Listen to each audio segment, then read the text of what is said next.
She tried to leave quietly, but the millionaire saw her daughter staring at his plate. The neon sign outside Rosie's diner flickered intermittently, casting irregular shadows across the cracked parking lot asphalt. It was 9:40 on a Thursday evening, that dead hour between dinner rush and the late-night coffee crowd, when the diner existed in a strange, suspended state between purposes.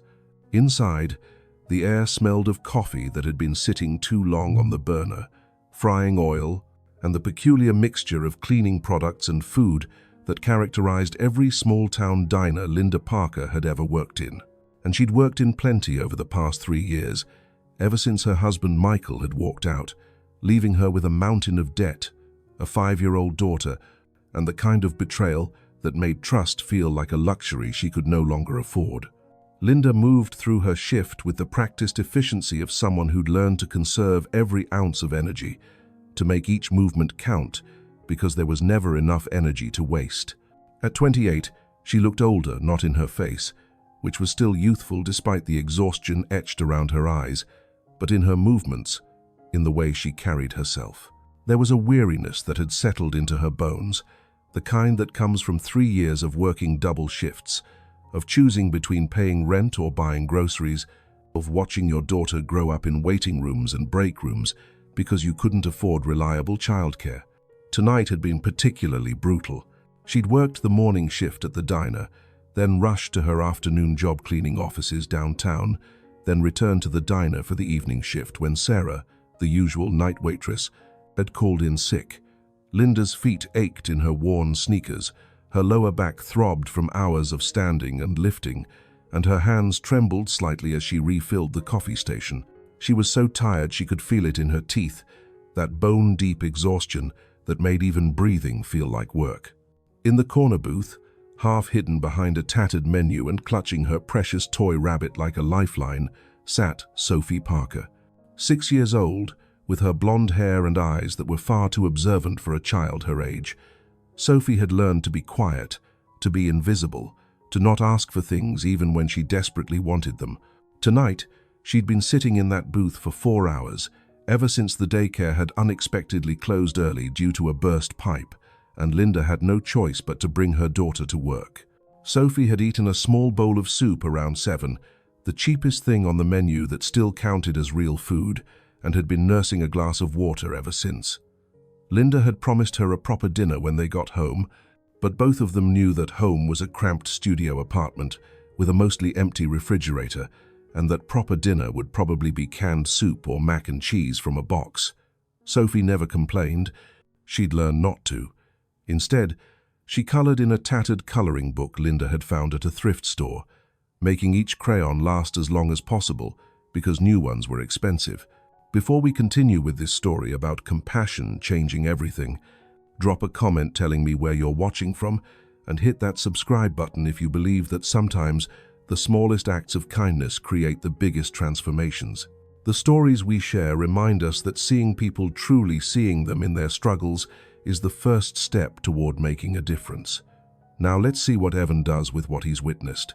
The bell above the diner door chimed, pulling Linda's attention from the coffee station. The man who entered looked distinctly out of place in Rosie's diner, though he'd clearly made an effort to blend in. He wore jeans and a plain black t-shirt, but Linda had waited on enough wealthy people during her years in hospitality to recognize quality when she saw it. Those jeans probably cost more than her monthly rent. The watch on his wrist, despite being simple and understated, was the kind that appeared in magazines. Even the way he moved spoke of confidence and privilege, not arrogant, but comfortable, like someone who'd never had to worry about whether he belonged somewhere. Evan Grant was 34 years old and worth approximately $800 million, though the exact figure fluctuated depending on market conditions and the performance of his various investments. He'd built his wealth through a combination of smart tech investments, strategic real estate acquisitions, and a venture capital firm that had backed several successful startups. He was in town for exactly one reason: to finalize the purchase of a manufacturing plant that his company planned to modernize and expand, creating jobs and revitalizing an economically depressed area. The deal had closed that afternoon, complete with press conferences and handshakes, and the performance of corporate social responsibility that Evan had perfected over the years. But tonight, after the champagne and congratulations and endless networking, Evan had needed to escape. He'd sent his driver home, changed out of his suit into the most casual clothes he'd packed, and wandered the small town until he'd found this diner. It was perfect, anonymous, unpretentious, the kind of place where nobody would recognize him or want anything from him. He just wanted to eat a meal in peace, to exist for an hour without being Evan Grant, CEO and philanthropist and investor. He just wanted to be a regular person having dinner at a regular diner. Linda grabbed a menu and approached his table, her professional smile firmly in place despite her exhaustion. "Evening, sir. Can I get you started with something to drink?" Her voice was pleasant but tired, the warmth slightly forced. Evan looked up at her, and something in her face caught his attention. She had kind eyes, he noticed, despite the obvious fatigue.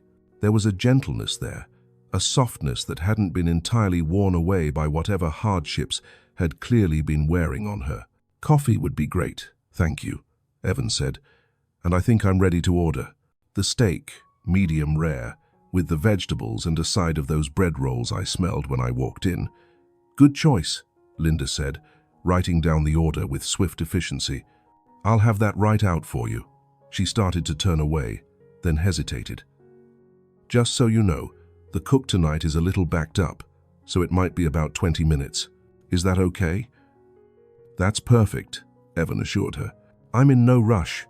Linda nodded and disappeared into the kitchen, and Evan settled back in his booth, pulling out his phone more out of habit than actual interest in checking emails. But he found himself distracted, his attention drawn to the small figure in the corner booth. The little girl with dark hair was coloring intently, her tongue poking out slightly in concentration. She looked about the age his niece had been the last time he'd seen her, maybe 6 or 7. Something about her focus, her quietness, struck him as unusual. Most kids that age would be fidgeting, complaining about boredom, asking for things. This child was perfectly still, perfectly quiet, as if she'd learned that being invisible was safer than being noticed. When Linda returned with his coffee, Evan found himself asking, "Is that your daughter, in the corner?" Linda's expression shifted, becoming guarded. "Yes, sir. I hope she's not bothering anyone. The daycare closed unexpectedly and I didn't have anywhere else for her to go. She'll be quiet, I promise." "She's not bothering me at all," Evan said quickly. "I was just noticing how well-behaved she is. That's impressive for a kid her age." Some of the tension left Linda's shoulders. "Sophie's a good girl. She's had to grow up faster than she should have." There was a weight to those words, a story Evan could sense but didn't know. Before he could respond, Linda was moving to another table, refilling coffee, clearing plates, maintaining the constant motion that defined her work. The steak arrived 20 minutes later, exactly as promised. It was perfectly cooked, accompanied by roasted vegetables and a basket of warm bread rolls that did indeed smell incredible.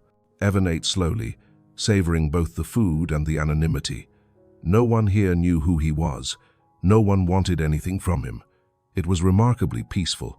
He was halfway through his meal when he noticed the little girl Sophie peeking around the edge of her booth, her eyes fixed on his plate with an intensity that made his chest tighten. She wasn't just looking at his food, she was staring at it with the kind of focused longing that spoke of genuine hunger, not just a child's idle curiosity about someone else's meal. Her small hands clutched her toy rabbit, a faded, well-loved thing that had clearly been repaired multiple times, and her eyes tracked the movement of his fork from plate to mouth with an attention that was heartbreaking in its intensity. Evan set down his fork, his appetite suddenly diminished. How long had this child been sitting there? How long since she'd eaten? He glanced toward Linda, who was at the register handling a check, and saw the moment she noticed Sophie's attention. Linda's face transformed embarrassment and shame, flooding her features, her body language becoming defensive and small. She hurried over to Sophie's booth, her movements quick and urgent. "Sophie, baby, don't stare," Linda whispered, though Evan could hear her from his nearby table. "That's rude. Let's get our things together.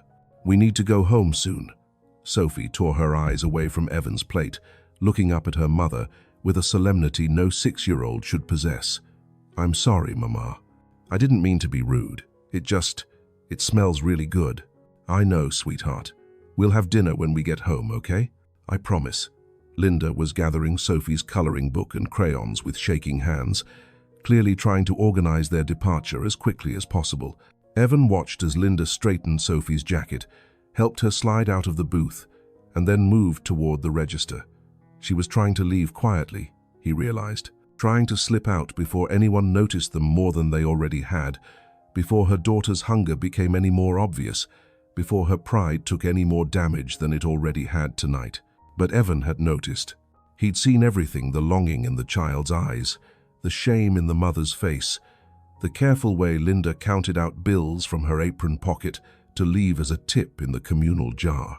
She was exhausted and broke, and clearly hadn't eaten herself if she was planning to feed her daughter from their nearly empty home refrigerator. The injustice of it struck Evan with unexpected force. Here he was, having spent the day signing a deal worth tens of millions of dollars, sitting in front of more food than he could finish, while a child 6 feet away was going hungry, and her mother was trembling with exhaustion and embarrassment. As Linda and Sophie reached the door, Evan made a decision that would alter the trajectory of 3 lives in ways none of them could have predicted. "Excuse me," he called out, his voice gentle but carrying across the quiet diner. Linda froze, her hand on the door handle, her entire body tensing. She turned slowly, clearly expecting criticism or a complaint. Evan stood from his booth, suddenly aware that his next words needed to be chosen carefully. He didn't want to embarrass her further, didn't want to make this worse.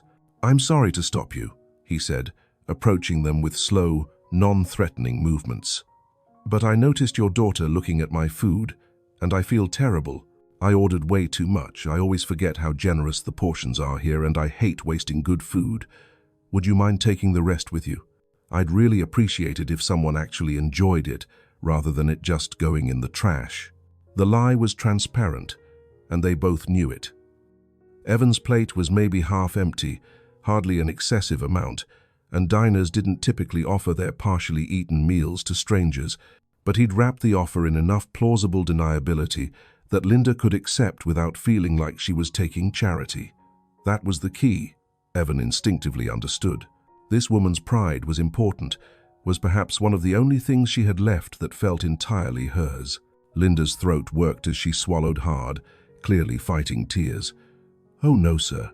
We couldn't. That's very kind, but we're fine, really."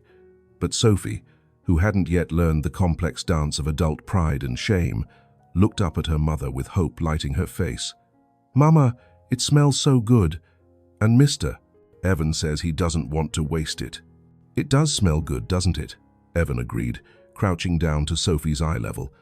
"And I really did order too much. I always do that when I'm tired. My eyes are bigger than my stomach, as my grandmother used to say. Would you be doing me a favor by taking it? I promise I won't be able to finish it all, and I hate waste." Sophie looked between her mother and this kind stranger, clearly hoping her mother would say yes but not wanting to push. Linda stood frozen in indecision, her pride warring with her daughter's hunger, her exhaustion making it harder to maintain the walls she'd built.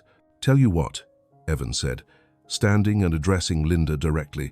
"Why don't I have them pack it up, and you can decide then. No pressure either way."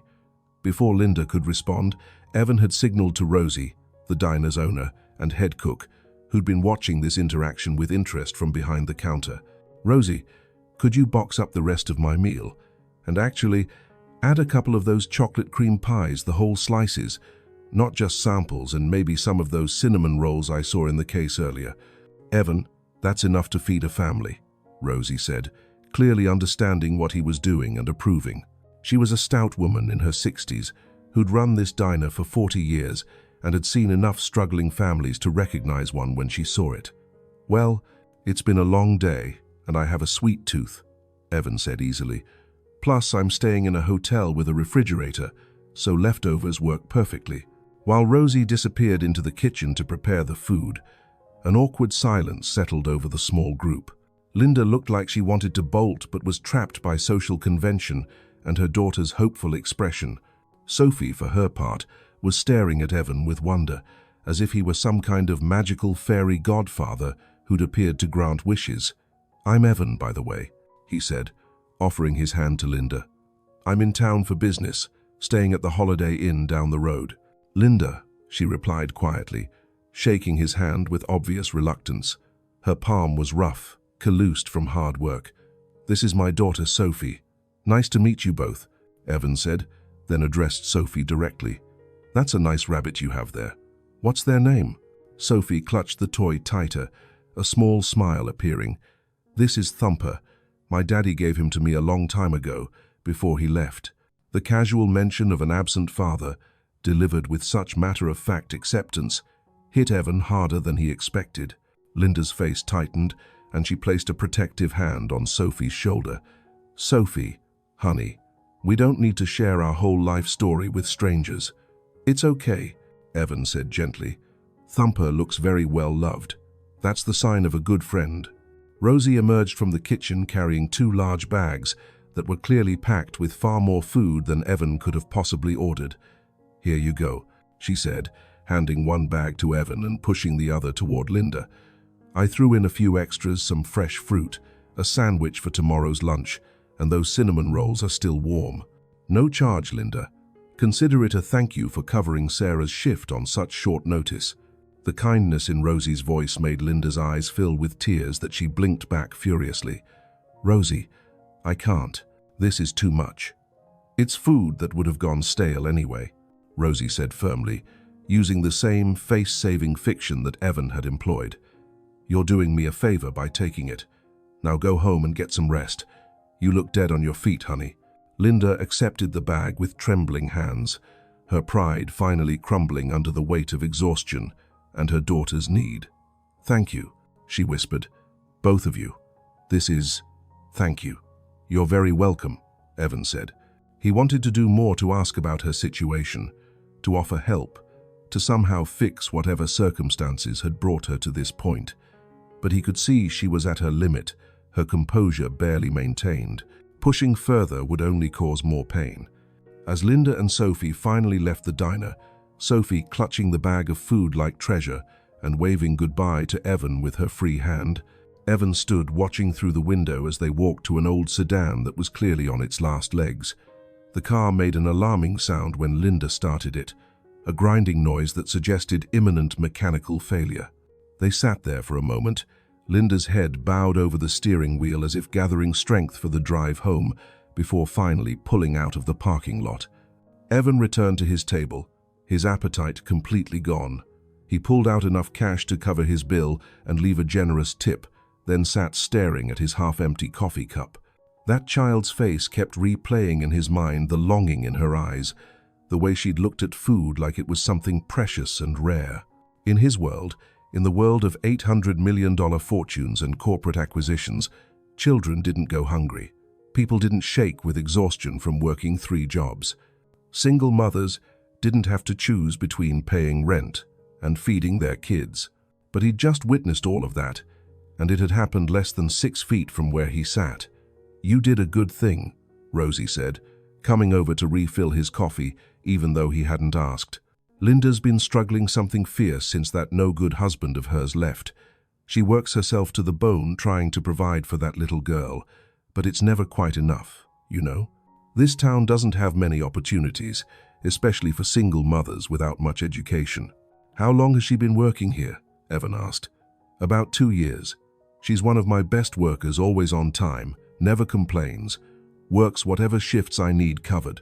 But I can't pay her what she deserves, not with the diner barely breaking even as it is. I give her what I can, throw in free meals when I can manage it, but it's not enough." "She seems like a good person," Evan said. "One of the best," Rosie agreed. "Proud, though. Too proud sometimes. She won't accept help even when she desperately needs it. You managed to get around that tonight, which was clever. Most people who try to help her just make her feel worse about her situation." After Rosie returned to the kitchen, Evan sat alone with his thoughts. He'd come to this town to close a business deal, to add another success to his portfolio, to do his token corporate social responsibility by creating jobs and boosting the local economy. But he'd never really thought about the individual people behind the statistics, the Linda Parkers of the world, who were working themselves to death and still couldn't make ends meet. Something had shifted in him tonight. That little girl's face had cracked open something in his carefully constructed world of board meetings and investments and calculated philanthropy. He'd been confronted with real need, immediate and personal, and it had affected him in a way that abstract charity never had. He found himself wanting to know more about Linda and Sophie's situation, wanting to help in ways that went beyond one night's worth of food. That impulse should have worried him. Evan had built his fortune partly by maintaining emotional distance, by making decisions based on logic and strategy rather than sentiment. Getting personally involved with struggling individuals was messy and complicated and could create obligations he couldn't fulfill. He should forget about tonight, go back to his hotel, return to his normal life. But as he left the diner and drove back to his hotel, Evan knew he wouldn't forget, couldn't forget. That child's hungry eyes and her mother's exhausted face had permanently etched themselves into his memory. And more than that, something about Linda herself had captured his attention, not just her obvious struggle, but something in her dignity, her determination to maintain her pride, despite circumstances that would have broken many people. He found himself making a decision that was completely illogical and entirely necessary. Tomorrow, he would return to the diner, not for food, though he'd pretend that was the reason, but to see Linda again, to learn more about her situation, to figure out if there was a way he could help that wouldn't wound her pride or make her uncomfortable. It was the beginning of something, though Evan didn't yet understand what. In her cramped studio apartment across town, Linda was unpacking the food Evan and Rosie had given her, tears streaming freely down her face now that Sophie couldn't see. Her daughter was in the tiny bathroom getting ready for bed, and Linda had a moment to finally break down. The kindness she'd received tonight had undone her completely. She'd worked so hard to maintain her composure, to never let anyone see how badly she was struggling, to protect Sophie from understanding just how precarious their situation was. But tonight, a stranger had seen through all her careful defenses. He'd seen her daughter's hunger and her own exhaustion, and instead of judging or ignoring them, he'd helped. More than that, he'd helped in a way that tried to preserve her dignity, that gave her a way to accept without feeling like charity. That kind of thoughtfulness spoke to character, to genuine kindness rather than performative generosity. Linda laid out the food on her small counter, steak and vegetables and bread, chocolate pie and cinnamon rolls, fresh fruit and sandwiches. More food than she and Sophie would eat in 3 days. Food she hadn't had to budget for, hadn't had to sacrifice something else to afford. She put most of it in the refrigerator for later meals, but heated up the steak and vegetables for Sophie, who was emerging from the bathroom in her worn pajamas. "Look what we have for dinner," Linda said, trying to make her voice cheerful despite the tears she'd hastily wiped away. Sophie's face lit up with joy that made Linda's heart simultaneously soar and break. Her daughter should never have to be this excited about a simple meal. "The nice man from the diner?" Sophie asked. "He gave us all this?" "He and Miss Rosie did," Linda confirmed. "Because sometimes, when you're very lucky, you meet people who are genuinely kind." As Sophie ate with the enthusiasm of a hungry child finally getting a proper meal, Linda watched her and thought about the man who'd made this possible. Evan, he'd said his name was. He'd been in town for business, staying at the Holiday Inn, which meant he probably wasn't local, probably wouldn't be around long. But something about him had seemed different from the usual wealthy people Linda had encountered in her various service jobs. He'd looked at her like she was a person, not just a waitress. He'd spoken to Sophie with genuine interest, not the patronizing tone many adults used with children. And he'd found a way to help that acknowledged her dignity rather than diminishing it. That kind of thoughtfulness was rare, Linda had learned. Most charity came wrapped in pity or judgment, making her feel small even while supposedly helping. But Evan had made her feel seen without making her feel less than. She found herself hoping he'd come back to the diner, even though that hope felt dangerous. People like him didn't develop ongoing connections with people like her. Whatever kindness he'd shown tonight was probably a one-time thing, a moment of generosity from someone who could afford it and would forget about it by morning. But still, Linda allowed herself to hope, just for tonight, that maybe she'd see him again. That maybe the kindness he'd shown was the beginning of something rather than an isolated incident that would fade into memory. As she tucked Sophie into their shared bed later that night, her daughter whispered, "Mama, that man was nice, like a prince in the stories." "He was nice," Linda agreed, kissing Sophie's forehead. "Very nice. Now sleep, baby. Tomorrow's another long day." But Linda lay awake long after Sophie's breathing had evened into sleep, staring at the cracked ceiling of their studio apartment and thinking about kind strangers and unexpected help and whether it was possible for one brief encounter to change anything at all. She didn't yet know that Evan was lying awake in his hotel room thinking similar thoughts, or that tomorrow he would indeed return to the diner, or that this was the beginning of a story neither of them could have predicted. All Linda knew was that tonight, a stranger had seen her struggle and responded with compassion rather than judgment. In a world that had been consistently cruel to her for the past 3 years, that kindness felt revolutionary. It felt like maybe, just maybe, things could be different. It felt like hope, fragile and tentative, but real nonetheless. And sometimes, hope is enough to change everything. The next morning, Evan woke at 6:30 with an unusual sense of purpose. He typically slept until 7, then spent an hour checking emails and market reports before his day officially began. But today, he found himself showering and dressing with the efficiency of someone with a destination in mind. By 7:45, he was driving his rental car back toward Rosie's diner, telling himself he was just going for breakfast, that this had nothing to do with wanting to see Linda again. The parking lot was busier this morning, filled with pickup trucks and older sedans belonging to locals grabbing coffee and eggs before their workdays began. The breakfast crowd, Evan realized, a completely different population than the sparse evening diners. He almost turned around, suddenly aware of how transparent his motives were. But something compelled him forward: curiosity, compassion, or something else he wasn't quite ready to name. The bell chimed as he entered, and Rosie looked up from the register with a knowing smile. "Well, well, the Good Samaritan returns. Didn't expect to see you again so soon." "The coffee here is excellent," Evan said, the excuse sounding weak even to his own ears. "And I figured I should try the famous breakfast everyone keeps talking about." "Uh-huh," Rosie said, not believing him for a second. "Linda's working the morning shift. She's over there, section 3. She gestured toward the far side of the diner, where Linda was indeed moving between tables with the same exhausted efficiency Evan had witnessed the previous night. Evan's heart did something complicated at the sight of her. She looked tired, still would probably always look tired given her circumstances, but there was something about the morning light through the diner windows that softened her features, made her seem younger and more hopeful somehow. "I'll sit in section 3 then," Evan said, accepting the menu Rosie offered with an expression that suggested she saw right through him. He chose a booth near the window, watching as Linda worked. She was good at her job, he noticed. Really good. She remembered customers' names, knew their usual orders, chatted with them in a way that was friendly but not overly familiar. She refilled coffee before cups were empty, cleared plates efficiently, kept multiple tables happy simultaneously.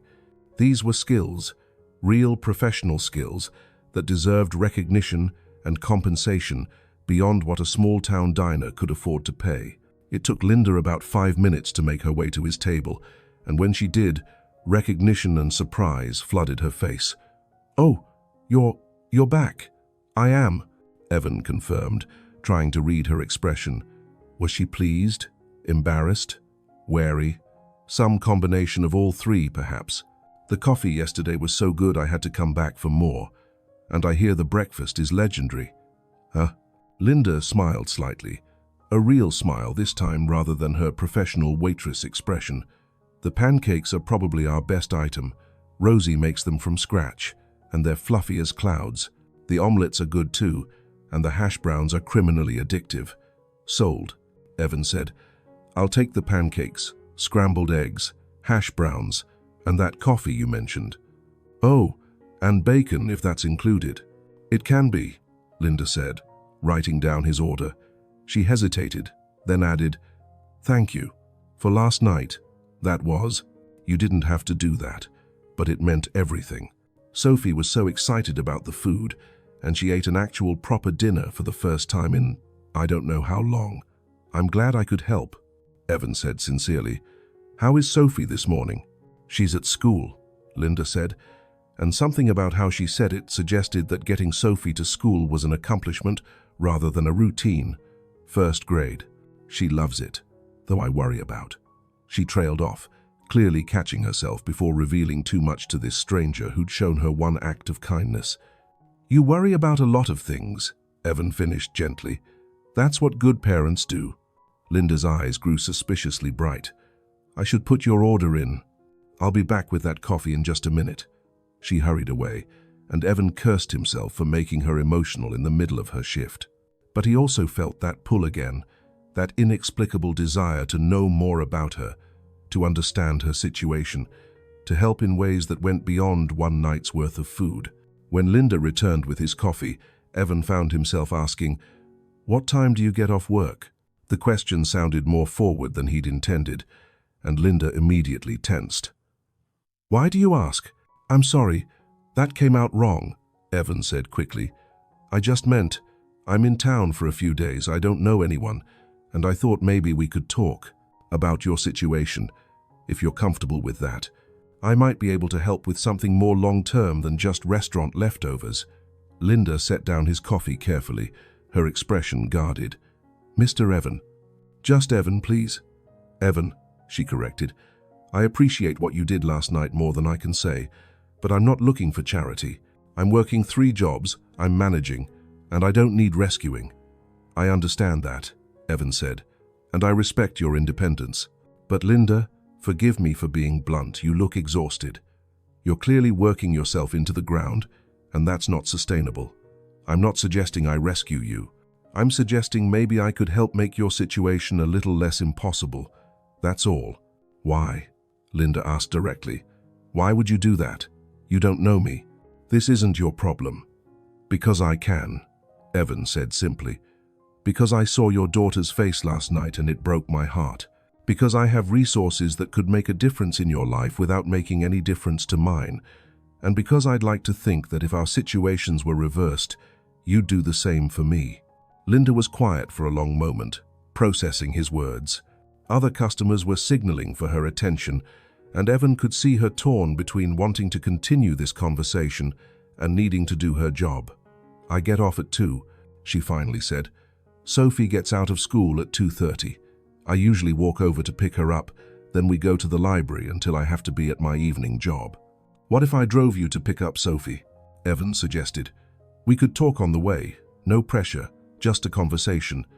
And maybe I could buy you both an actual lunch? Not leftovers, just a proper meal?" Linda's face showed the internal battle between pride and practicality. "You're very persistent." "I've been told that," Evan admitted. "Usually in business contexts, but I guess it applies here too." "Fine," Linda said, making a decision. 2 o'clock. "But Evan, I'm serious about not wanting charity. If we talk, it's as equals, not as some rich person condescending to help the poor, struggling single mom. Okay?"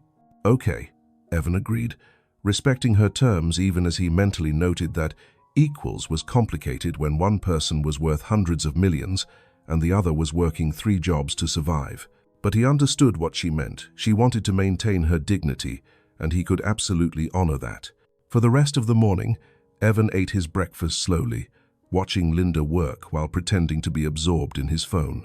The pancakes were indeed as good as advertised, fluffy and buttery with just the right amount of sweetness. The eggs were perfectly cooked, the hash browns crispy on the outside and tender inside. This was good, honest food made by people who cared about quality despite their limited resources.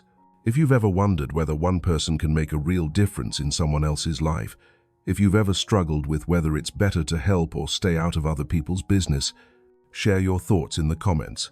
This story reminds us that sometimes the most meaningful help is simply seeing people's struggles and asking how we can ease them rather than assuming we know what they need.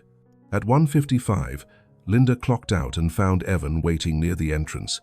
She'd changed out of her uniform into jeans and a simple sweater, both worn but clean. She'd pulled her hair into a ponytail and looked somehow both younger and more vulnerable without the armor of her work identity. "Ready?" Evan asked, gesturing toward his rental car.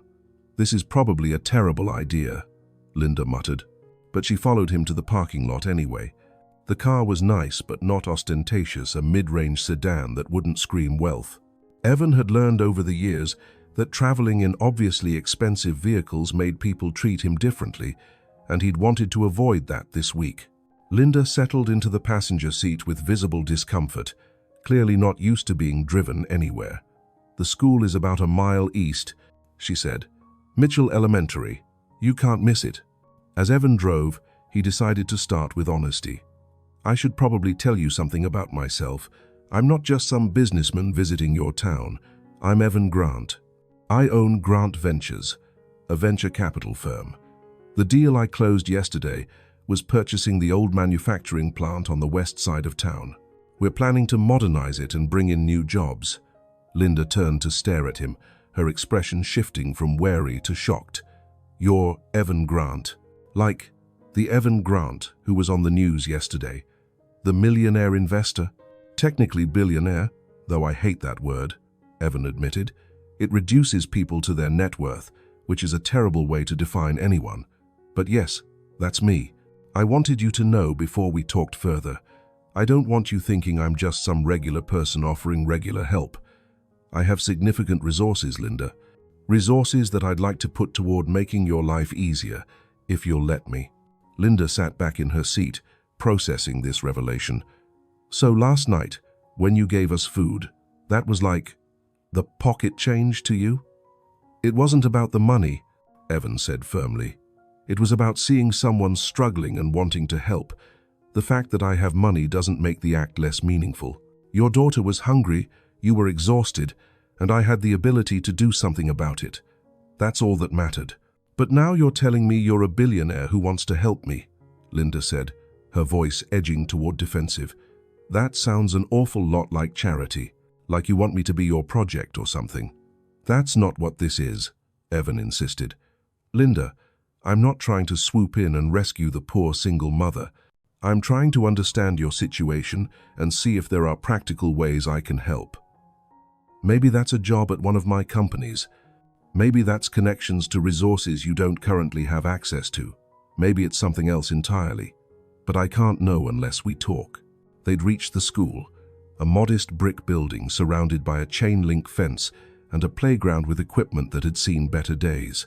Children were starting to pour out of the main entrance, laughing and shouting as kids do at the end of a school day. Linda pointed toward the building.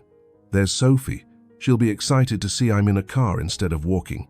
Sophie emerged from the crowd of children, her backpack nearly as big as she was, clutching a piece of construction paper with crayon drawings. When she spotted her mother in an unfamiliar car, confusion crossed her face, followed quickly by delight when she recognized Evan in the driver's seat. "Mr. Evan," she exclaimed, running to the car with the uninhibited enthusiasm of a 6-year-old. "You're here. Did you come to see me?" "I came to see both of you," Evan said, smiling at her joy. "I thought maybe we could all have lunch together. Would you like that?" "Can we, Mama?" Sophie asked, turning to Linda with hopeful eyes. "Please, I'll be so good, I promise." Linda's resistance visibly crumbled in the face of her daughter's excitement. "Okay," she agreed, "but just lunch. Then we need to go to the library like usual. Where would you like to eat?" Evan asked Sophie, curious what a 6-year-old would choose. "Anywhere that has grilled cheese," Sophie said seriously. "That's my favorite food in the whole world." They ended up at a family-style restaurant attached to a hotel near the highway, the kind of place with laminated menus and crayons for kids and a salad bar that had seen better days. It wasn't fancy, but it was comfortable and relatively private. Sophie settled into the booth with her crayons, immediately engrossed in coloring the placemat, while Linda and Evan ordered grilled cheese for Sophie, a chicken sandwich for Linda, and a burger for Evan. "So," Linda said once Sophie was distracted. "You wanted to talk about my situation. What specifically did you want to know?" "Everything," Evan said. "How you ended up working 3 jobs, what your goals are, what obstacles you're facing. I can't help if I don't understand the full picture." Linda took a deep breath, clearly steeling herself to share things she usually kept private. The short version is that 3 years ago, my husband Michael left. No warning, no explanation, just gone one day. He emptied our joint bank account, stopped paying his share of rent, vanished completely. I later found out he'd been having an affair and moved to another state with the woman. "I'm sorry," Evan said quietly. "That's terrible." "It gets worse," Linda continued. "He'd also been hiding debt. Credit cards in both our names that he'd maxed out without telling me. When he left, I inherited about $40,000 in debt that I didn't even know existed. I tried to fight it legally, but proving I hadn't benefited from the debt was impossible, and I couldn't afford a lawyer anyway." She paused to take a sip of water, her hands trembling slightly. "So suddenly I'm a single mother with a 3-year-old. Massive debt, no savings, and no support system. My parents died when I was in college. I don't have siblings, and Michael's family blamed me for him leaving and cut me off completely. I had a decent job at the time, but it didn't pay enough to cover rent, childcare, debt payments, and all the other expenses. So I started taking additional work. 3 jobs, Evan said. That's what you mentioned. Currently, yes, Linda confirmed. Morning shifts at Rosie's, afternoon office cleaning downtown, and evening shifts at a convenience store 3 days a week. Between all of them, I'm pulling in about $30,000 a year, which sounds okay until you realize that $15,000 goes to debt payments, another $8,000 to rent, and the rest barely covers food, utilities, Sophie's school supplies, and everything else. The math was brutal. Linda was working herself to exhaustion and still barely surviving. "What about government assistance?" Evan asked. "Food stamps, housing support, anything like that?" "I make just enough to not qualify for most programs," Linda said bitterly. "Too much income for substantial help, not enough to actually live on. It's like being stuck in a gap where you're suffering, but the system says you're fine because technically you're employed." Their food arrived, and Sophie dove into her grilled cheese with enthusiasm that suggested she didn't get restaurant meals often. Linda picked at her sandwich, clearly not used to eating much during the day. Evan found his appetite diminished by the weight of what Linda was sharing. "What are your goals?" he asked. "If money wasn't an obstacle, what would you want to do?" Linda smiled sadly. "Honestly, I used to dream about going back to school, maybe getting a degree in early childhood education. I love working with kids, and I think I'd be good at it. But that's completely impossible with my current situation. I can't afford tuition, can't afford to work fewer hours to attend classes, can't afford anything beyond survival." "What if those obstacles could be removed?" Evan pressed. "What if you could afford school, could work fewer hours, could actually invest in a future instead of just surviving the present?" "Then I'd probably cry from relief," Linda said, attempting humor but with genuine emotion behind it. "But Evan, that's fantasy. People like me don't get those opportunities. We work until we're broken and hope our kids have better chances than we did." "What if I offered you a job at one of my companies?" Evan said, deciding to be direct. "A position that paid enough to let you quit at least 2 of your current jobs. Would you take it?"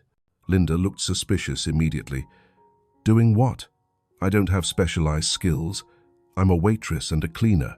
I don't know anything about venture capital or tech or whatever your companies do. My companies need administrative support, customer service, facilities management, dozens of roles that your current skills would translate to," Evan said. "You're organized, efficient, good with people, able to manage multiple priorities simultaneously. Those are exactly the qualities good employees need. The rest can be trained." "And you'd hire me just like that?" Linda asked skeptically. "No strings attached? Just because you feel bad about my situation?" "I'd hire you because you'd be a good employee," Evan corrected. "The fact that it also helps your situation is bonus." "Linda, I'm not trying to give you charity disguised as employment. I'm offering you a legitimate opportunity that I think would benefit both of us." Linda looked at Sophie, who was happily coloring again, oblivious to the life-changing conversation happening beside her. "What kind of position are you talking about, and what would it pay?" "I'm opening a regional office here in town as part of the manufacturing plant deal," Evan explained. "It'll need administrative staff, someone to coordinate between the plant and our main office, handle local logistics and scheduling. Entry-level position, but it would pay $45,000 annually with full benefits including health insurance. Standard 9 to 5 hours, Monday through Friday." The numbers clearly hit Linda hard. $45,000 was $15,000 more than she currently made while working 3 jobs. And with health insurance, which she definitely didn't have now. That's a lot of money," she said quietly. "Too much for an entry-level position. You're definitely creating this job just to help me." "The job is real and would exist regardless," Evan said firmly. "I was planning to hire someone from the local community anyway because I want people who understand this area. You're qualified, you need work, and yes, I'd feel good about hiring you. But Linda, this is a real offer for real work. You'd earn every penny of that salary." Linda sat in silence for several long moments, clearly warring with herself. Pride fought against practicality, suspicion against hope. "Finally," she said, "I'd need to think about it. This is a huge decision, and I can't just accept because it sounds good in the moment." "Fair enough," Evan agreed. "Think about it as long as you need. The job won't be available for about a month anyway. We're still setting up the office. But Linda, this is real. This is me seeing someone who's working incredibly hard and deserves a break, and having the ability to provide that break. Please don't let pride prevent you from considering it." "It's not just pride," Linda said softly. "It's fear. Fear that this is too good to be true. Fear that accepting help makes me weak. Fear that if I depend on this and it doesn't work out, I'll be even worse off than before." "Those are valid fears," Evan acknowledged. "All I can tell you is that I'm offering this in good faith. The job is legitimate, the pay is real, and there are no strings attached beyond normal employment expectations." They finished their meal with lighter conversation, Sophie telling Evan about school, about her friends, about the art project she'd made that day. Evan found himself charmed by the child's enthusiasm, by her resilience despite growing up in difficult circumstances. She was bright and creative and kind, qualities that spoke to good parenting despite their financial struggles. After lunch, Evan drove them to the library where Linda and Sophie apparently spent most afternoons before Linda's evening shift. "Thank you for lunch," Linda said as they prepared to exit the car. "And for the job offer, I will think about it seriously, I promise." "That's all I ask," Evan said. "Can I give you my number, in case you have questions or just want to talk?" 2. Linda hesitated, then pulled out an old flip phone, not even a smartphone, and entered Evan's number as he recited it. "I'll call you in a few days," she said, "after I've had time to process everything." "Sounds good," Evan agreed. Sophie hugged him goodbye, which was unexpected and lovely, and then they were gone, disappearing into the library building while Evan sat in his car, feeling like he'd just experienced something significant, though he couldn't quite define what. Over the next 3 days, Evan stayed in town under the pretense of overseeing the manufacturing plant transition, though really he was just hoping to see Linda again. He ate breakfast at Rosie's every morning, sitting in Linda's section, and they developed a comfortable rapport. Short conversations between her serving other tables, nothing deep but friendly and warm. Sophie sometimes appeared in the late afternoons, doing homework in the corner booth like before, and Evan would stop by to say hello, help with math problems, or just chat. He was falling for them, he realized. Not just attraction to Linda, though he definitely felt that she was beautiful in a quiet way, and her strength and determination were incredibly appealing. But he was also falling for the idea of them as a unit, this little family that was struggling but hadn't broken. He wanted to be part of that, to help them, to maybe become something more than just a helpful stranger. On the 4th day, Linda texted him. The message was simple. "Can we talk? Tomorrow afternoon if you're free?" Evan responded immediately. "Absolutely. Same time as before? I'll pick you up after your shift. They met outside Rosie's at 2, and this time Linda seemed less defensive, more open. I've been thinking about your offer, she said as Evan drove toward the school to pick up Sophie. A lot.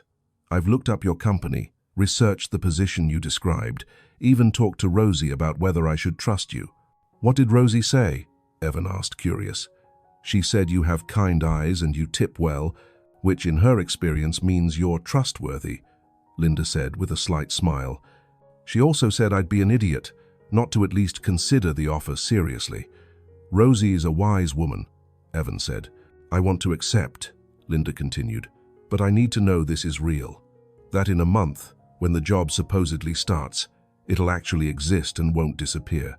That this isn't some elaborate prank or strange rich person game. It's real, Evan promised. I'm having the office space prepared right now.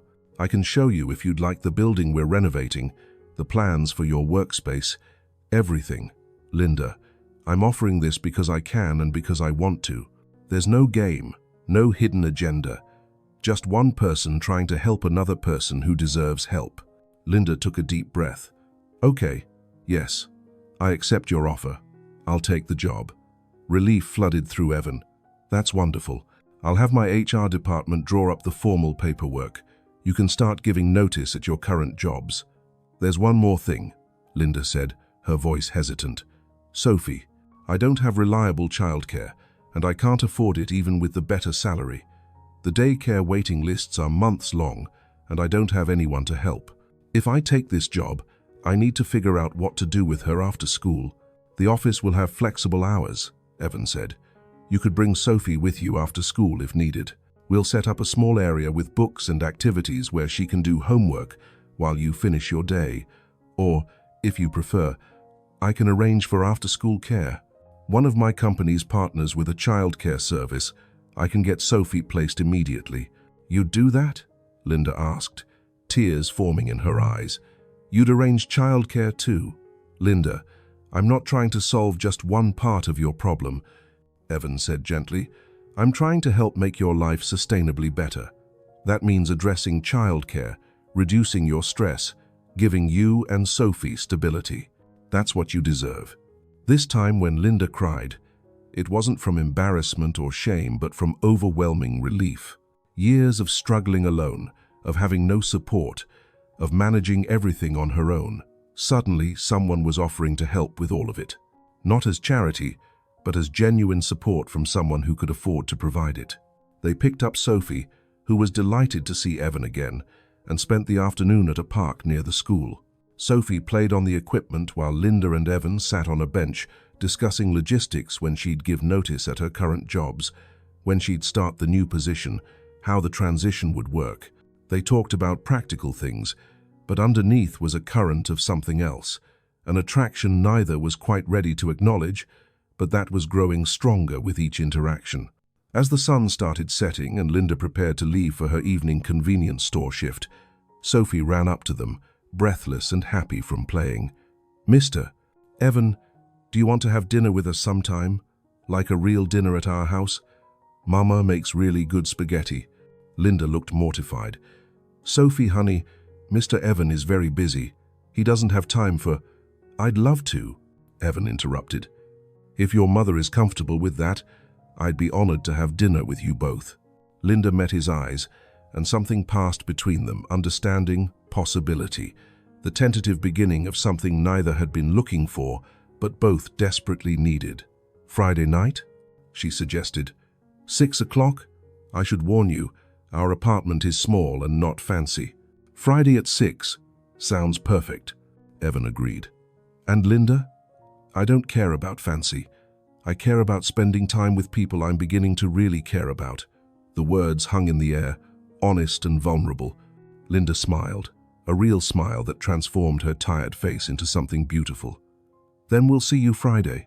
As Evan drove back to his hotel that evening, he reflected on how dramatically his life had shifted in less than a week. He'd come to this town for a business deal, planning to stay a few days and return to his normal life. Instead, he'd met a struggling single mother and her remarkable daughter, and somehow they'd become the most important people in his world. He was falling in love with Linda's strength and kindness, with Sophie's resilience and joy, with the possibility of being part of something real and meaningful rather than just successful. Friday night couldn't come soon enough, and Evan found himself hoping that dinner would be the beginning of something lasting, something that transformed all their lives in ways a business deal never could. Friday evening arrived with the kind of nervous anticipation that made Evan feel like a teenager going on a first date. He'd spent an embarrassing amount of time selecting what to wear, finally settling on jeans and a casual button-down shirt that looked nice without being overly formal. He stopped at a small flower shop to buy a modest bouquet, nothing too extravagant that might make Linda uncomfortable, just cheerful daisies and sunflowers that Sophie would probably enjoy. He also picked up a bottle of wine and, on impulse, a children's book he'd seen in a bookstore window about a brave rabbit who went on adventures.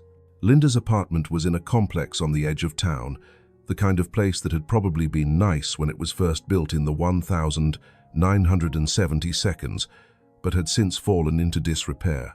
Peeling paint, cracked sidewalks, cars in various states of functionality parked haphazardly. Evan found apartment 2B on the second floor, the numbers slightly crooked on the door, and knocked gently. He could hear music inside, something cheerful and upbeat, and then Sophie's excited voice shouting, "He's here, Mama, Mr. Evan is here." The door opened to reveal Sophie, wearing what was clearly her best dress, a slightly too small pink thing with ruffles that she'd probably worn to every special occasion for the past 2 years. Her face was shining with excitement, her hair pulled into careful pigtails. "Mr. Evan, you came. I helped Mama cook and I set the table all by myself." "You did an excellent job," Evan said, handing her the book. "This is for you. I thought Thumper might enjoy hearing a story about another brave rabbit." Sophie clutched the book to her chest with delight. "Thank you. Can you read it to me after dinner? If your mother says it's okay, I'd love to." Linda appeared from the kitchen area, and Evan's breath caught. She'd clearly made an effort too, a simple blue dress that brought out her eyes, her hair down instead of pulled back, subtle makeup that softened her tired features. She looked beautiful and nervous and hopeful all at once. "Hi," she said, her voice slightly breathless. "Welcome to our home. It's not much, but it's wonderful," Evan interrupted, looking around the studio apartment that Linda and Sophie shared. It was indeed small, barely 400 square feet divided into living space, sleeping area, and a tiny kitchenette.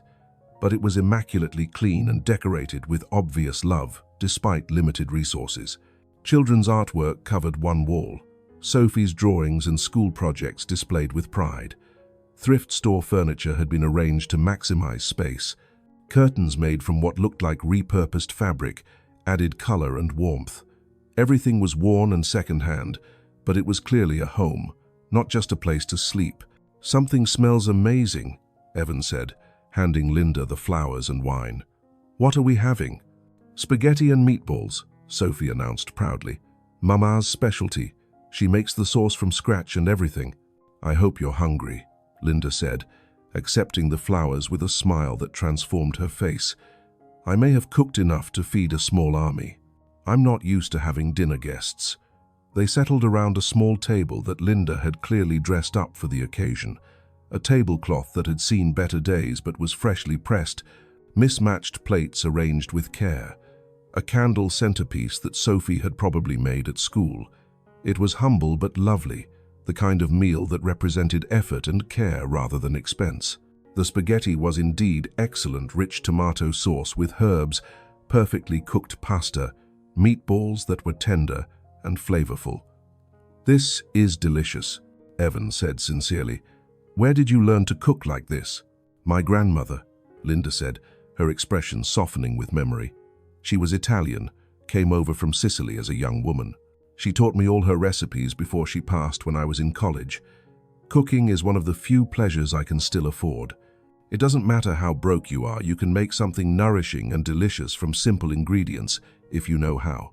Sophie chattered throughout dinner, telling Evan about school, her friends, the book she was reading, the art project she was working on. She was bright and articulate, clearly above grade level academically despite their circumstances. Linda had obviously prioritized her daughter's education, reading to her every night, helping with homework, ensuring Sophie had access to books and learning opportunities, even when everything else was scarce. "She's remarkable," Evan said quietly when Sophie excused herself to use the bathroom. "You've done an incredible job raising her, Linda. Despite everything you've been going through, she's happy and well-adjusted and thriving. That's all you." "She's my reason for everything," Linda said simply. "Every shift I work, every sacrifice I make, it's all for her. I want her to have opportunities I never had. I want her to believe the world is good and kind, despite the hard parts. She's what keeps me going on days when I want to give up." After dinner, they did dishes together while Sophie played with her new book, looking at the pictures and trying to sound out words. The domesticity of the moment wasn't lost on Evan, standing side by side with Linda in her tiny kitchen, washing plates and sharing quiet conversation, felt more meaningful than any fancy date he'd ever been on. This was real life, unglamorous and beautiful in its simplicity. "I've been thinking about the job," Linda said as she dried a plate, "about what it means to accept help from you, and I've decided I'm going to stop questioning your motives and just be grateful. You've been nothing but kind to us, and I don't know why, but I'm choosing to trust that it's genuine." "It is genuine," Evan assured her. "Linda, I want you to know that this," he gestured around the small apartment, "coming here tonight, spending time with you and Sophie, this matters to me more than closing million-dollar deals. You matter to me, both of you. I know we haven't known each other long, but I feel connected to you in ways I can't entirely explain." Linda met his eyes, her own shining with emotion. "I feel it too, and that terrifies me, honestly. I've been alone for 3 years. I've learned not to depend on anyone, not to trust that good things can last. But when I'm with you, I want to believe that maybe things could be different." Before Evan could respond, Sophie called from the living area. "Mr. Evan, will you read me the rabbit story now, please?" "Of course," Evan said, grateful for the interruption that prevented him from saying something too intense. Too soon, he settled on the worn couch with Sophie curling up against his side, the book open on his lap. Linda sat in the nearby chair, watching with an expression Evan couldn't quite read. He read the story of the brave rabbit who ventured far from home to find adventure, who faced challenges and overcame them through cleverness and courage, who eventually found a new family that loved them for exactly who they were. Sophie was enthralled, gasping at the exciting parts and smiling at the happy ending. When he finished, she looked up at him with serious 6-year-old eyes. "Mr. Evan, are you going to be part of our family, like the rabbit found a new family?" The question was so direct, so innocently hopeful, that Evan felt his throat tighten. He glanced at Linda, who looked equally stunned by her daughter's words. "Sophie, honey," Linda started, clearly trying to figure out how to handle this. "Mr. Evan is our friend. He's helping us, and that's wonderful. But I'd like to be part of your family," Evan interrupted gently. "If you and your mother would let me. I know that's a big thing and it might take time, but yes, Sophie, that's what I'd like." Sophie beamed and hugged him tightly. "Good, because you make Mama smile, and she doesn't smile enough." Out of the mouths of children, Evan thought. Sophie had articulated what he'd been feeling, but hadn't known how to express. He looked at Linda over Sophie's head and saw tears streaming down her face, not sad tears, but overwhelmed, hopeful tears. After Sophie was put to bed in the small sleeping alcove that Linda had curtained off for privacy, Linda and Evan sat together on the couch, suddenly shy now that they were alone. "I should apologize for Sophie's question," Linda said. "She's been asking about whether I'll ever get married again, whether she'll have a dad. I didn't realize she was projecting those hopes onto you." "Don't apologize," Evan said. "She asked what I've been wanting to say but didn't know how. Linda, I know this is fast. I know we barely know each other, but I feel something real here, something I've never felt with anyone else. You're not a project or a charity case. You're an amazing woman who I'm genuinely falling for. And Sophie is an incredible kid who deserves a father figure who shows up and stays." "Evan, I'm scared," Linda admitted. "My husband destroyed me when he left. He made me believe I wasn't worth loving, that I'd always be alone, that no one would want a struggling single mother with baggage. What if I let myself care about you and you realize I'm too broken? What if Sophie gets attached and you leave like her father did? I'm not him, Evan said firmly, taking her hands. I can't promise I'll be perfect, but I can promise I won't abandon you. I can promise that what I feel is real and that I want to build something lasting with you both. Linda, you're not broken. You're one of the strongest, most resilient people I've ever met. You work 3 jobs to provide for your daughter. You maintain your dignity in impossible circumstances. You're kind despite having every reason to be bitter. That's not broken, that's extraordinary. Linda was crying freely now, years of pain and loneliness and fear pouring out. Evan pulled her into his arms, letting her cry against his chest, offering comfort without trying to fix everything with words. Sometimes presence was enough. After a while, Linda pulled back, wiping her eyes. I'm sorry. I don't usually fall apart like this. You're not falling apart, Evan said. You're finally letting someone in. That takes courage. Will you stay? Linda asked quietly. Not anything. I just mean, will you stay and talk with me? I don't want tonight to end yet. They talked for hours, sitting close on the couch as the apartment grew dark around them. Linda told him more about her marriage, about the betrayal, about rebuilding her life from nothing. Evan shared his own story, building his business, the loneliness of success, the emptiness of relationships built on mutual advantage rather than genuine connection. They discovered shared values, similar senses of humor, complementary dreams for the future. Around midnight, Evan reluctantly said he should go, that Linda needed sleep before her morning shift. At the door, she surprised him by kissing him soft and brief but unmistakably meaningful.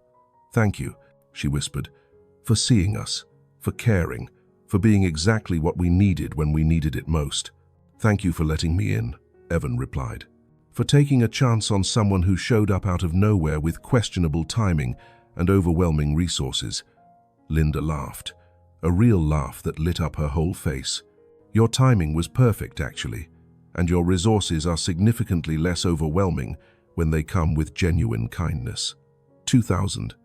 Over the following weeks, Evan stayed in town under increasingly transparent pretenses about overseeing the manufacturing plant transition.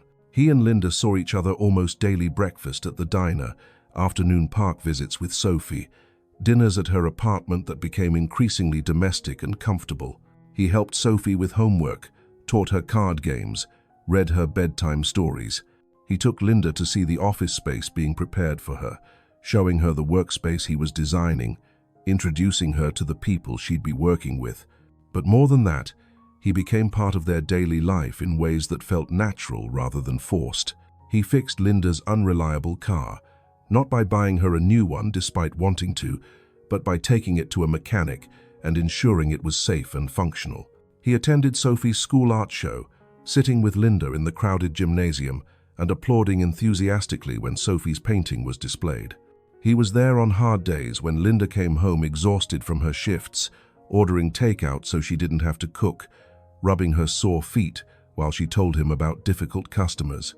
It was real and messy and imperfect, and exactly what both of them needed.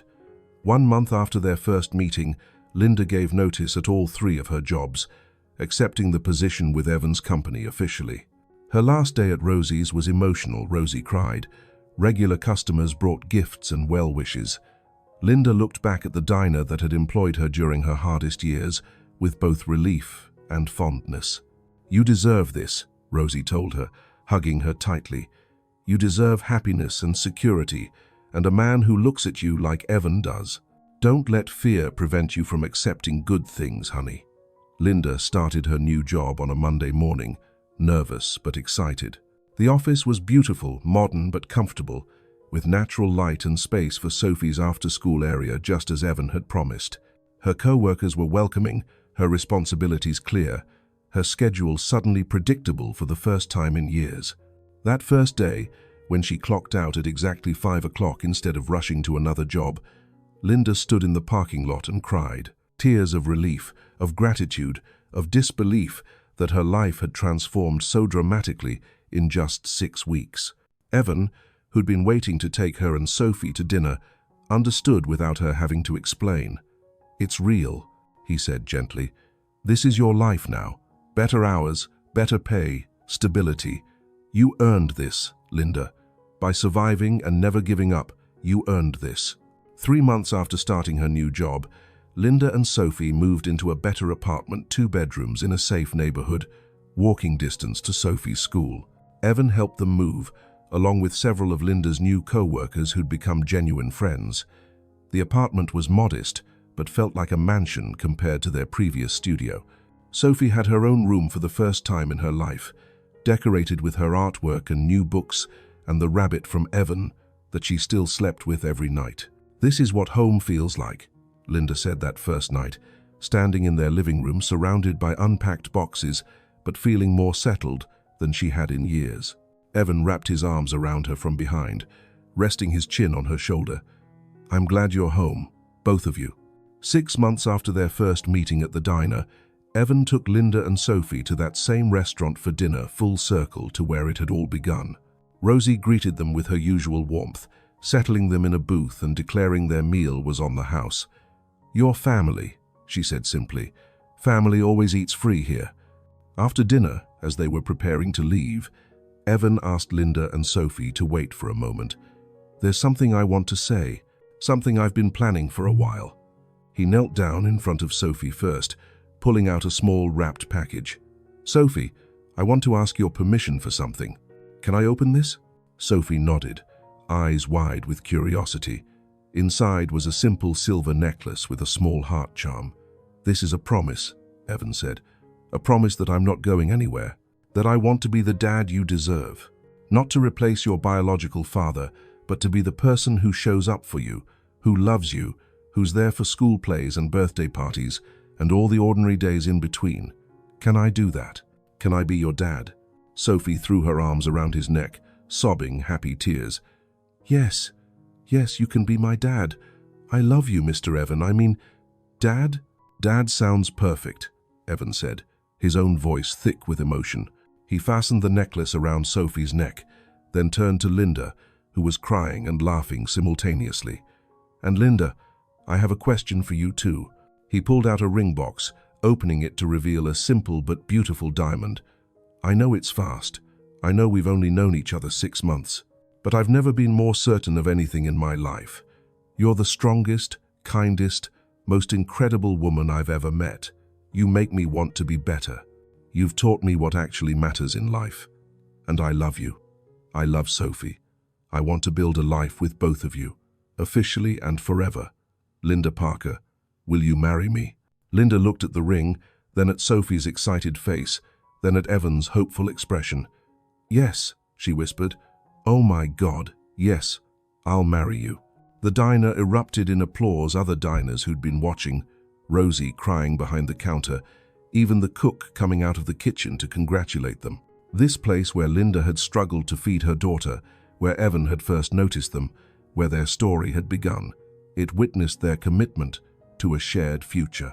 1 year after Evan walked into Rosie's diner and saw a hungry child staring at his plate, he stood at the altar, watching Linda walk toward him in a simple white dress, Sophie serving as flower girl with exuberant enthusiasm. The wedding was small, held in a community center, attended by friends and co-workers, and Rosie, who'd catered the reception at cost despite Evan's offers to pay more. It was unpretentious and perfect, celebrating not wealth or status but genuine love and found family. In his vows, Evan said, "I came to this town for a business deal. I found so much more. I found you, Linda, exhausted and struggling and doing your absolute best with what you had. I found Sophie, brave and bright despite her circumstances. I found a family I didn't know I needed. You've taught me that kindness matters more than success, that showing up matters more than showing off, that real wealth is measured in love and connection rather than bank accounts. I promise to show up for you every day, in all the ordinary and extraordinary moments. I promise to see you, value you, and love you exactly as you are." Linda's vows were shorter but equally powerful. "Evan, you saw us when we were invisible. You helped us when you didn't have to. You became family when we thought family was something we'd lost forever. You make me believe in good things again. I promise to love you not for what you can give us, but for who you are: kind, generous, present. I promise to build a life with you that's based on honesty and respect and showing up for each other every single day." When they were pronounced husband and wife, Sophie cheered louder than anyone, running to hug both of them and declaring this the best day ever. The reception was joyful and warm, filled with dancing and laughter and speeches about love that overcomes obstacles. Rosie gave a toast about believing in second chances and first meetings that change everything. One of Linda's new co-workers talked about watching Linda transform from exhausted and wary to happy and secure. Sophie's teacher shared how much Sophie had blossomed over the past year, gaining confidence and joy that came from having a stable, loving home. But Evan's favorite moment came late in the evening, when the party had mostly wound down, and he found Linda standing outside looking at the stars. "Happy?" he asked, wrapping his arms around her waist.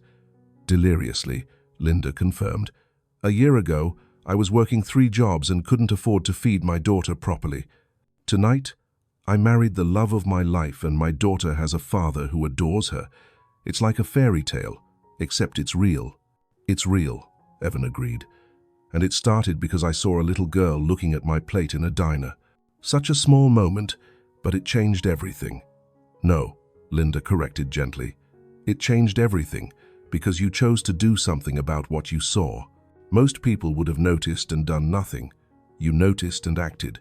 You saw us, really saw us, and decided we mattered. That's what changed everything." 5 years later, Evan and Linda stood in the living room of their comfortable house watching Sophie, now 11, help her little brother Thomas, age 3, build a block tower. They'd adopted Thomas 2 years ago from foster care, expanding their family with another child who needed love and stability. Linda had finished her degree in early childhood education and now ran a community program helping single parents access resources and job training. Evan had expanded his business but had learned to delegate, prioritizing family time over endless work. They hosted regular dinners for people in circumstances similar to where Linda had been struggling: single parents, families facing homelessness, people who just needed a community that saw them as human rather than statistics. Their home was often full of guests, their table often crowded, their lives oriented around helping others the way Evan had once helped Linda. "Do you ever think about that first night?" Linda asked Evan as they watched their children play. "When you walked into Rosie's and saw Sophie staring at your plate?" "All the time," Evan admitted. "I think about how close I came to ignoring you, to finishing my meal and leaving without doing anything. I think about what I would have missed you, Sophie, Thomas, this entire beautiful life we've built. One small choice to offer help changed everything. For both of us," Linda added, "you gave us stability and resources, but we gave you purpose and family and a life beyond business success. We changed each other, Evan. That's what makes this work. It's not rescue or charity, but mutual transformation." That evening, after the children were in bed, Evan and Linda sat together on their porch watching fireflies dance in the summer darkness. "I love you," Evan said. "I love the life we've built, the family we've created, the people we've become together." "I love you too," Linda replied. "Thank you for seeing us that night. Thank you for caring about a hungry child and her exhausted mother when you could have just finished your meal and walked away. Thank you for changing our definition of possible. Thank you for letting me," Evan said, "for taking a chance on a stranger with questionable timing and overwhelming resources, for teaching me what actually matters in life, for building this beautiful, imperfect, perfect life with me." They sat in comfortable silence, reflecting on the journey that had brought them from that diner to this porch, from strangers to family, from struggle to stability. It hadn't been easy. There had been adjustments and conflicts and moments when their different backgrounds created tension. But they'd worked through everything together, committed to choosing each other every single day, just like Linda had promised in her wedding vows. And it had started with one small act of kindness, one moment when Evan saw a child staring hungrily at his plate and decided to help. One decision to offer food with dignity rather than looking away. That moment had rippled outward, transforming 3 lives and touching countless others through the programs they'd created and the people they'd helped. The lesson was simple but profound. Seeing people in their struggles and responding with compassion can change everything. Not just for the person being helped, but for the helper too. Evan had gained far more from Linda and Sophie than he'd ever given them. They'd taught him about resilience, about priorities, about what makes life meaningful beyond wealth and success. As fireflies continued, their dance and stars emerged in the darkening sky. Evan thought about that evening 5 years ago, when a little girl had looked at his plate with hungry eyes. He thought about how close he'd come to missing this entire life, this entire family, this entire transformation, and he felt profound gratitude for the impulse that had made him speak up, the compassion that had made him care, the openness that had allowed him to become part of something far more valuable than any business deal. He saw what others ignored: a hungry child, a weary mother, and a love story written in kindness, Linda had said in her wedding speech, adapted from words Sophie had once written in a school essay. Sometimes the smallest act of compassion becomes the beginning of forever, and sometimes the person you help ends up saving you right back. That was their story. Not a fairy tale where a prince rescued a damsel, but a real story where 2 people saw each other's humanity and chose to build something beautiful together, where helping became partnership, where kindness became love, where one small moment in a diner became the foundation of a lifetime of shared joy. And it all started because a millionaire saw a little girl staring at his plate and decided that no child should go hungry when he had the power to help. Everything else, the love, the family, the transformed lives, grew from that single seed of compassion planted in the most ordinary of places.